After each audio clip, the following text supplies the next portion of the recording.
बिस्मिल्लाहिर्रहमानिर्रहीम। अस्सलाम वालेकुम नाज़रीन, इरफान हाशमी आपको अपने शो में लंदन से खुशामदीद कहता हूँ। व्यूअर्स, आज दो खबरों पर तफसील से हम बात करेंगे। पहली खबर हुसैन हकानी की हवालगी का मुतालबा है जो पाकिस्तान की तरफ से किया गया है। एक खत लिखकर इंटरपोल को, इस खत में किस चीज़ को बुनियाद बनाया गया है इस पर मैं रोशनी डालूंगा।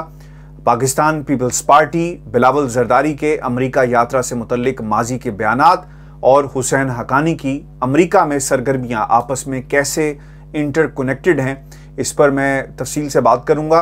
और मौजूदा हुकूमत को अब क्यों ख्याल आया कि हुसैन हकानी को पाकिस्तान के हवाले किया जाए, असल में हकाइक क्या हैं आपके सामने रखेंगे। और दूसरी अहम खबर, सुप्रीम कोर्ट ऑफ पाकिस्तान ने आज एक इंतहाई अहम फैसला सुनाया जिसके बाद अब ये अस खुद नोटिस के इख्तियारात सिर्फ और सिर्फ चीफ जस्टिस ऑफ पाकिस्तान के पास हैं और कोई जज भी, चाहे वो किसी भी अदालत का हो, इस इख्तियार को इस्तेमाल नहीं कर सकता। इस पर भी मैं तफसील से बात करूंगा और माजी के कुछ हवाले हैं जो आपके सामने हम रखेंगे कि किस तरह इख्तियारात इस्तेमाल किए गए और रातों रात खबरें लगती और अगले दिन नोटिस ले लिए जाते और फिर अहकाम सादिर किए जाते। पाकिस्तान एक जुडिशल क्राइसिस से बच गया है, वो कैसे, इस पर भी मैं रोशनी डालूंगा। लेकिन सबसे अहम चीज़ व्यूअर्स आपको बताते चलें, हुसैन हकानी की हवालगी का मुतालबा है जो पाकिस्तान की हुकूमत की तरफ से उठाया गया और ये लेटर जो इंटरपोल को लिखा गया है इसमें मौक़िफ़ इख्तियार किया गया है पाकिस्तान की हुकूमत की तरफ से कि 20 लाख अमरीकी डॉलर इन्होंने कौमी ख़जाने को नुकसान पहुंचाया है और अपने इख्तियारात से तजावज़ किया, इसका गलत इस्तेमाल किया। व्यूअर्स, ये तो वो मुद्दा है जो इस ख़त में उठाया गया है इंटरपोल के सामने। लेकिन हमें याद रखना होगा कि हुसैन हकानी और इन जैसे बहुत सारे किरदार आपको न सिर्फ पाकिस्तान की सियासी तारीख में मिलेंगे बल्कि दुनिया की सियासी तारीख में आपको मिलेंगे जिन्होंने अपने मकासद को हासिल करने के लिए अपने मुल्क का जो कौमी तशख़्ख़ुस है उसे दाव पे लगा दिया, सलामती को दाव पे लगा दिया और फिर एक ऐसी एग्ज़ाइल में रहते हैं और कहते हैं कि जनाब हम तो अपने मुल्क जा नहीं सकते। हालांकि वो पाकिस्तान ने उन पर कभी भी दरवाजे बंद नहीं किए, वो जब चाहें पाकिस्तान जा सकते हैं, लेकिन एक सेल्फ एग्ज़ाइल में वो ज़िंदगी गुजार रहे हैं क्योंकि उन्हें पता है कि अगर पाकिस्तान गए तो उनके खिलाफ कार्रवाई हो सकती है और यही वजह है कि इंटरपोल से रब्ता किया गया। व्यूअर्स, आसिफ अली जरदारी पाकिस्तान पीपल्स पार्टी की हुकूमत है और हुसैन हकानी साहब एक ऐसे किरदार हैं जो अमेरिका में पाकिस्तान के सफ़ीर बनकर अपना किरदार निभा रहे थे। एबटाबाद रेड होती है और उसके बाद हुसैन हकानी साहब ने एक सीक्रेट मेमो लिखा जिसमें कहा गया कि मुल्क के अंदर, क्योंकि उसामा बिन लादेन का एक एपिसोड हुआ, इसके बाद पाकिस्तान के अंदर एक बगावत हो सकती है और इससे बचने के लिए आप हमारा साथ दें। ये एक सीक्रेट मेमो था जो मंसूर इजाज़, एक पाकिस्तानी बिजनेसमैन है अमेरिका में, उनके हवाले किया गया और कहा गया कि जनाब आप ये जो मेमो है एडमिरल माइक तक पहुंचा दें और उनके सामने इस सिचुएशन को रखा जाए।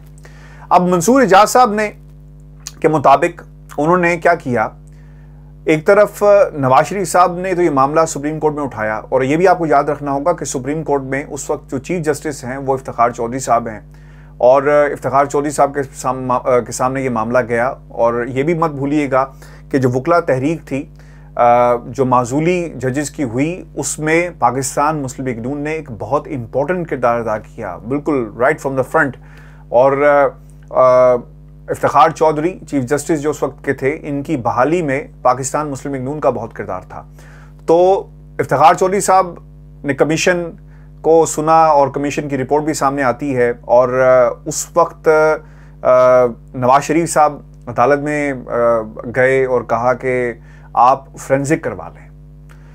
मंसूर इजाज़ साहब के मोबाइल का जो ब्लैकबेरी था उसका फोरेंसिक करवाया गया और पता ये चला कि ये मेमो जिसके मौजद लिखने वाले कोई और नहीं बल्कि हुसैन हकानी साहब है। हुसैन हकानी साहब ने अदालत को कहा कि वो मुल्क जब चाहेंगे, जब बुलाया जाएगा, यानी जो कमीशन बनाया गया इस हवाले से पेश होकर कि आप जब बुलाएंगे मैं वापस आ जाऊंगा। लेकिन वो दिन और आज का दिन हुसैन हकानी साहब पाकिस्तान वापस नहीं आए और पहले तो ये कहते रहे कि उन्होंने इसे ड्राफ्ट नहीं किया और बाद में खैर जब फोरेंसिक हुआ तो पता चला कि ये इन्हीं का मैसेज था और इसमें कोई दूसरी राय मौजूद नहीं है। व्यूअर्स, आपको ये भी याद होगा कि उस वक्त की जो पाकिस्तान मुस्लिम लीग नून क्योंकि अपोजिशन में थी, ख्वाजा आसिफ साहब ने सुप्रीम कोर्ट के हाथे में खड़े होकर ये कहा था कि हुसैन हक्कानी को निशाने इबरत बनाया जाए, इसने मुल्क की सालमियत के साथ सौदा किया है। और वो ये भी कहते थे कि इन्होंने $2 बिलियन लिए, यानी एक तनख्वाह जो हुकूमत पाकिस्तान उन्हें दे रही थी, तो दूसरी तरफ $2 बिलियन उनके पास मौजूद हैं जो उन्हें दिए गए ताकि पाकिस्तान के खिलाफ एक प्रोपेगेंडा किया जाए। फिर आपको ये बताते चलें कि ये बात यहां पर नहीं रुकती। ख्वाजा आसिफ साहब ने यहां तक कहा कि हुसैन हक्कानी एक डील कर रहे थे अमेरिका के साथ, और वो डील क्या थी कि अगर आप हमें इक़्तिदार दें या हमारे इक़्तिदार को, चूंकि सूरत हाल बहुत ख़तरनाक थी पाकिस्तान के अंदर, जो कुछ एबटाबाद में हुआ और जो हालात थे, तो शायद खदशा ये है कि मुल्क के अंदर बगावत हो जाएगी, जमहूरी तख्ता उलट दिया जाएगा। और अगर आप हमारा साथ दें और आप हमारे साथ देते हुए पाकिस्तान के अंदर हमारी हुकूमत को और आसिफ अली जरदारी की हुकूमत को कोई यकीन दहानी बनाएं, तो हालात बेहतर हो सकते हैं, हम आपके लिए काम करेंगे। और फिर ख्वाजा आसिफ साहब ये भी कहते हैं कि जनाब, इन्होंने यहाँ तक कहा, जो इल्ज़ाम आयद किया कि पाकिस्तान के न्यूक्लियर असासे जो हैं इन्हें हम कॉम्प्रोमाइज़ कर देंगे अगर आप एक सिक्योरिटी बॉडी बना दें और मुझे उसका हेड बना दें, या फिर एक जो हुकूमत बनेगी आने वाले दिनों में, या तो पावर उन्हें मुंतकिल कर दी जाए या फिर आसिफ अली जरदारी साहब को। तो आसिफ अली जरदारी साहब रूह रवां जो इल्ज़ाम लगाया गया, इस पूरे जो क्राइसिस पैदा हुआ उस वक्त, इसके रूह रवां थे। व्यूअर्स, हमें यह भी नहीं भूलना चाहिए कि आसिफ अली जरदारी साहब से पहले भी हुसैन हक्कानी के अलावा भी बहुत सारे ऐसे किरदार हैं जिन्होंने अमेरिका बहादुर की तरफ देखा और अमेरिका की सरकार की तरफ देखते हुए ये कहा, जिसमें फजलुर रहमान साहब भी हैं। उन्होंने कहा, विकीलीक्स की रिपोर्ट्स मौजूद हैं, कि आप तमाम अपने जो अंडे हैं, why you are putting all your eggs in one basket, और मैं एक बेहतरीन ऑप्शन मौजूद हूं। ये रिकॉर्ड पे चीज़ें मौजूद हैं कि अगर आप मुझे हुकूमत देंगे तो फिर मैं आपके झंडे को आगे लेकर चलूंगा। और आपको याद रखना होगा, बेनज़ीर जब तक पाकिस्तान वापस नहीं आई थी, मैं उन लोगों से अमेरिका में मिला हूं जिन्होंने मुशर्रफ से बेनज़ीर की मुलाकातें करवाई, और बेनज़ीर दुनिया के मुख्तलिफ थिंक टैंक्स में जाकर ये कहती रही कि जनाब, मुल्क के अंदर जमहूरियत और मुल्क के अंदर जो आपका वेस्टर्न एजेंडा है, इसे आगे पहुंचाने के लिए मेरे से बेहतरीन ऑप्शन कोई और नहीं हो सकता। और यही वो रास्ता था। हमें याद रखना होगा व्यूअर्स, बहुत इंपॉर्टेंट ये पॉइंट है कि आसिफ अली जरदारी के फर्जंद भी अमेरिका इसीलिए गए। वो जो लोग कहते थे ना कि सीवी लेकर गए, मगरबी ताकतों को यह बावर करवाया जाए कि अगर आपने अपना एजेंडा पाकिस्तान के अंदर कंटिन्यू करना है तो हम उस एजेंडे को आगे चला सकते हैं, आपको रास्ता दिखाएंगे, आपका रास्ता बनेंगे, आपकी बाजू बनेंगे और आपके एजेंडे को पाया तकमील तक पहुंचाएंगे। तो इस तरह इक़्तिदार में रहने के लिए पाकिस्तान की सालमियत के साथ सौदा जो है वो किया जाता है। तो हुसैन हक्कानी साहब का नाम इसलिए इस फहरिस्त के अंदर सबसे टॉप पर है। और आपको ये बताते चलें कि अब आसिफ अली जरदारी के फर्जंद बिलावल जरदारी साहब ये कहते हैं कि मैं एक बार अमेरिका जाऊंगा तो इनकी चीखें निकलेंगी। तो आप खुद समझ जाएं कि जब लास्ट टाइम गए थे तो उस वक्त रिपोर्ट्स मौजूद हैं कि इन्होंने मुलाकातें की। ये चाहते थे कि कहीं ना कहीं से इन्हें कोई बड़ी ऑफर आए, कहीं ना कहीं से कोई इन्हें मुंह लगा ले और कहे कि जनाब ठीक है, आप हमारे एजेंडे को आगे पहुंचाएं, और खुसूसन उस वक्त जब पाकिस्तान की अपनी अहमियत है, आप हमारा साथ दें पाकिस्तान के अंदर हुकूमत बनाने में, और अगर ऐसा होगा तो यकीनन हम आपके एजेंडे को पाया तकमील तक पहुंचाएंगे। व्यूअर्स, ये मुलाकातें आसिफ अली जरदारी साहब माजी में भी करते रहे, उनके किरदार जो हुसैन हक्कानी की शक्ल में मौजूद हैं वो करते रहे, और अभी भी ये सिलसिला जारी है। इसलिए बार बार बिलावल ये कहता है कि मैं अमेरिका जाऊंगा तो इनकी चीखें निकल जाएंगी। आपको याद रखना होगा, इस वक्त हुसैन हक्कानी साहब का अगर आप ट्विटर अकाउंट उठाकर देखें तो वहाँ पर हर दूसरे तीसरे रोज़ आपको पाकिस्तान के ख़िलाफ़ ट्वीट्स आपको मिलेंगी, पाकिस्तान के इदारों के ख़िलाफ़ आपको ट्वीट्स मिलेंगी। तो जिससे ये वाजे हो जाता है कि हुसैन हक्कानी साहब किस एजेंडे पर हैं। ये मुल्क दोस्त एजेंडा नहीं हो सकता, बल्कि मुल्क मुखालिफ एजेंडा है, पाकिस्तान मुखालिफ एजेंडा है जिस पर वो काम कर रहे हैं अमेरिका में बैठकर।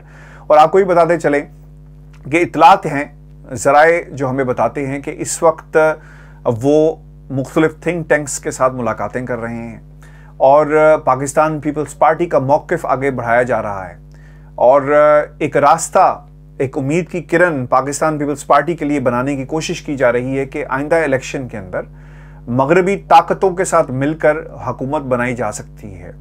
जो थिंक टैंक्स हैं, जो बड़े बड़े लॉ, जो इंडिपेंडेंट जो डिसीजन मेकर्स हैं अमेरिका के अंदर, जो कांग्रेसमैन हैं, बहुत सारे सेनेटर्स हैं, उनके साथ ऑफ द रिकॉर्ड्स मुलाकातें हो रही हैं, चोर दरवाजे के साथ मुलाकातें हो रही हैं, ताकि पाकिस्तान पीपल्स पार्टी का जो स्टांस है उन तक पहुंचाया जाए कि ये एक बेहतरीन लॉन्चिंग पैड हो सकता है उनके मकासद के लिए पाकिस्तान पीपल्स पार्टी का, क्योंकि आइंदा जो सेकंड टेन्योर है वो भी पाकिस्तान तहरीक इंसाफ का होगा। तो इस सूरत हाल में पाकिस्तान पीपल्स पार्टी किस तरह बेहतरीन किरदार अदा कर सकती है। अच्छा व्यूअर्स, दूसरी जो अहम खबर है वो सहाफ़ियों को हरासा किए जाने का मामला है, जिसमें सुप्रीम कोर्ट ऑफ पाकिस्तान ने आज एक फ़ैसला मुख्तसर सुनाया और तफसीली फ़ैसला बाद में जारी किया जाएगा। और इसमें कहा गया है कि असखुद नोटिस लेने का इख्तियार सिर्फ चीफ जस्टिस के पास है। असखुद नोटिस चीफ जस्टिस खुद ले सकते हैं या किसी बेंच के कहने या किसी दरख्वास्त पर। असखुद नोटिस केस में वही बेंच सुनेंगे जिनके पास ज़ेरे इल्तवा है, यानी ये भी नहीं हो सकता कि कोई दूसरा बेंच उस असखुद नोटिस को सुन ले। और इसमें चीफ जस्टिस की मंजूरी बहुत ज़रूरी है और किसी जज के पास ये इख्तियार नहीं है कि किसी भी इदारे से कोई रिपोर्ट तलब करे या किसी शख्स को तलब कर ले। और असखुद इख्तियारात का इस्तेमाल सिर्फ और सिर्फ चीफ जस्टिस के पास होगा। अच्छा, अब जो असूल वज़ा किए गए हैं इसमें लिखा गया है कि सुमोटो इख्तियार सिर्फ चीफ जस्टिस के पास है। जस्टिस काजी फैज़ ईसा की जानिब से लिया गया असखुद नोटिस वापस ले लिया गया। कोई बेंच असखुद किसी को तलब नहीं कर सकता और ना ही कोई रिपोर्ट मंगवा सकता है। असखुद नोटिस का दायरा इख्तियार इस्तेमाल करने के लिए चीफ जस्टिस की मंजूरी लाजमी होगी। अदालत का प्रेस एसोसिएशन की दरख्वास्त चीफ जस्टिस के सामने रखने का हुक्म कि जनाब ये दरख्वास्त आप चीफ जस्टिस के सामने भेजें और फिर ये फैसला करेंगे कि किस जज ने इसे सुनना है, क्या इसको सुनना भी है या नहीं सुनना, या फिर ये मामला काबिल समाअत है या नहीं है। इस पर बेंच बनाया जाएगा, रिपोर्ट तलब की जाएगी, किसी इदारे को या किसी फर्द वाहिद को नोटिस किए जाएंगे। ये तमाम के तमाम इख्तियारात अब चीफ जस्टिस ऑफ पाकिस्तान के पास हैं और कोई दूसरा शख्स इसको इस्तेमाल नहीं कर सकेगा। देखें, इंपॉर्टेंट चीज़ यहाँ पर यह है, मैंने लफ्ज़ इस्तेमाल किया था कि जुडिशल क्राइसिस की तरफ हम जा रहे थे। जब आप सिस्टम को चलने नहीं देंगे, कानून और आइन की वो जज साहिबान जिन्होंने पासदारी का हलफ उठाया है, अगर वही आइन और कानून के मुताबिक नहीं चलेंगे तो फिर जंगल का कानून होगा, अदालतों का कानून नहीं होगा। और यही इस फैसले का आने के बाद और इसको करने का बुनियादी मकसद था कि किसी किस्म का बुहरान पैदा ना हो और जज अपना काम कानून और आइन के दरमियान रहकर करें। व्यूअर्स, ये हमारी आज की वीडियो थी। अपने कमेंट्स हमें ज़रूर भेजिएगा, चैनल को सब्सक्राइब करना मत भूलें। और अगली वीडियो में इंशाल्लाह प्राइम मिनिस्टर ऑफ पाकिस्तान के 3 साल और फिर आज जो उन्होंने कौम से खिताब किया और फिर बिलावल जरदारी ने जो कुछ कहा है, इस पर मैं रोशनी डालूंगा। कमेंट ज़रूर भेजिएगा। इजाज़त दीजिए, अल्लाह ने के बाद।